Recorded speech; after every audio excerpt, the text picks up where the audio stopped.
Oh man, the untouchable True School Sports Empire proudly presents something the boxing game's been missing. Hey, what's going on? It's your boy BT, and I came here to talk some boxing with the thousands of True School Sports subscribers. Now, this is the official post-fight review video. Hold on, let me sit down, man, because I'm still kind of excited. Let me sit down and get my thoughts together.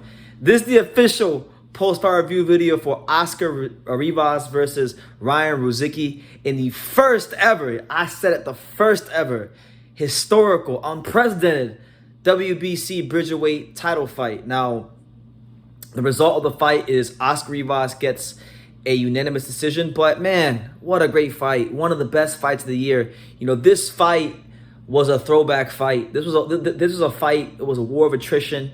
You had two fighters fighting in the pocket, fighting in close quarters, fighting on the inside with no holding for the majority of the fight, letting their hands go, and it was an all-out war. And look, man, credit to Ryan Rozicki, man. I didn't know who he was before the fight, but you bet your ass I know him now, because in boxing, sometimes when you lose, you can still win when you lose. You know, you can lose the fight, but you can win an enhanced reputation, an enhanced perception of who it is you are in that boxing ring. And man, Ryan Rozicki was a smaller fighter coming up. He had to eat his way up to this weight class, and he said he ate so much that he doesn't even want to look at food. He doesn't want to eat. Like, that's how much he ate to get up to Bridgerweight.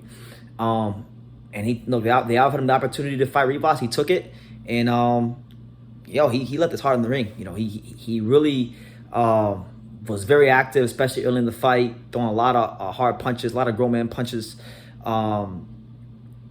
Showed no fear, no surrender, especially in the first 6 rounds. You know, Rozicki, who was the smaller man in terms of frame and stature, he fought the big man fight, and he was walking Rivas down and pushing him back and, you know, exchanging with him. You know, it was a great old school type of fight. You know, Rivas, you know, he as the fight went on, Rivas began to really land that left hook, find a good home for the left hook, fight the big man fight, you know, lean on Rozicki, get those legs tired.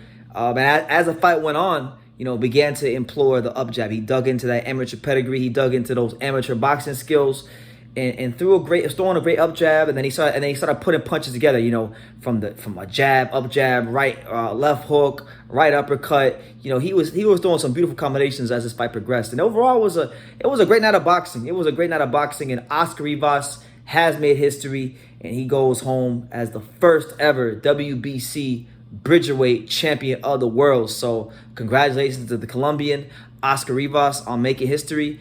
And look, man, I know a lot of people don't care about this weight class. A lot of people say that this fight was a waste of time, but irrespective of what you think about the Bridgerweight weight class, irrespective of what you think about the WBC Bridgerweight belt, let's just remove that for a second. This was a fucking great fight. Excuse my language. I'm not trying to curse, but it was a great fight. It was a great fight. It was a fight where two men left it all in the ring. You know, a lot of times we criticize these boxers. I get on here sometimes and I flap my gums about fighters that quit or fighters that I think didn't leave the best efforts in the ring, but this was not one of those fights. And, you know, Ryan Rozicki, to me, I know he lost the fight, but to me, he's a winner in this fight because, you know, to fight for a world title in your 14th fight against an experienced fighter like Rivas, who's challenged for heavyweight titles, who's dropped Dillian White, who's one of the hardest punchers in the heavyweight division, and probably, you know, you can make the argument, you know, I know the fights haven't happened yet, but the hardest puncher at Bridgerweight, you know, arguably, he's up there. To fight him and take some of the shots he took and to keep coming, to keep exchanging, because you gotta mind, if you watch the fight, he wouldn't just get hit with a punch and let Rivas march him forward. No. Rivas landed a left hook, a right hand, and he's firing a left hook and a right hand of his own right back at him. So it was one of those fire fights. It was one of those old school. It kind of reminded me back of those old fights back in the 80s, like the Tyrone Trice, Simon Brown type fights where these two guys, you're slugging it out. There's no holding. There's none of this nonsense. Now, as the fight got to an end, both fighters got tired and there was holding. But I'm saying them first 5 to 7 rounds was beautiful. It was great to watch. And eventually Rivas got a point taken away later on in the fight. But the first 5 to 7 rounds, oh my God, beautiful boxing. Fun boxing to watch, a fun fight. A fight that, listen, if you overlooked it, if you didn't care about it, and you just don't care about Bridgerweight boxing, that's your prerogative. But man, I would recommend just check out the first couple rounds of this fight because it was really brilliant stuff. And Rivas has now put himself in a great position. Now look, I really think this fight, because of how exciting it was to kick off the championship era of boxing in the Bridgerweight division, I really believe that this weight class is going to be an attractive division for some big names. I feel like I could see Lawrence Okoli moving up to Bridgerweight. I could see Marius Briedis moving up to Bridgerweight. I could see Usyk moving down to Bridgerweight. I can see Deontay Wilder moving down to Bridgerweight. I feel like one of those foreign names at some point is going to move down to this weight class, and then that's when people are going to start to really pay attention to it. But man, listen, for my boxing fans out there, for the viewers of my channel, I would highly recommend, don't even wait for that to happen. Watch this fight right here, because this was a fight with two guys that really left it all in the ring. Rivas showed good skills and courage and heart.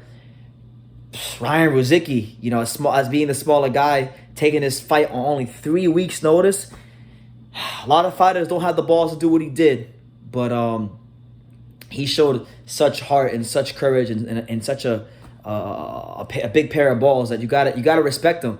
And I think Rozicki has earned himself opportunities. If he don't want to fight a Bridgerweight again, that's his prerogative. But man, I like to see him get down to cruiserweight, fight for a world title in the cruiserweight division, and really see what he's about. Maybe he might be world championship material in the cruiserweight division, because if you can fight a guy in Rivas who is a full-fledged heavyweight, a big puncher heavyweight, and you could take his shots and you could be in the fight from round 1 to round 12, then you're definitely worthy of something, and you definitely have something about you in here. So I want to see him get his chance. But man, what a fight tonight. I haven't seen the punch stats. I'll check them out, but there had to have been about well over 1,000, or more than 1,000 or 1,500 punches thrown between these two men. There was a lot of leather being thrown, a lot of heavy leather being thrown, a lot of good infighting early, particularly in the early parts of the fight.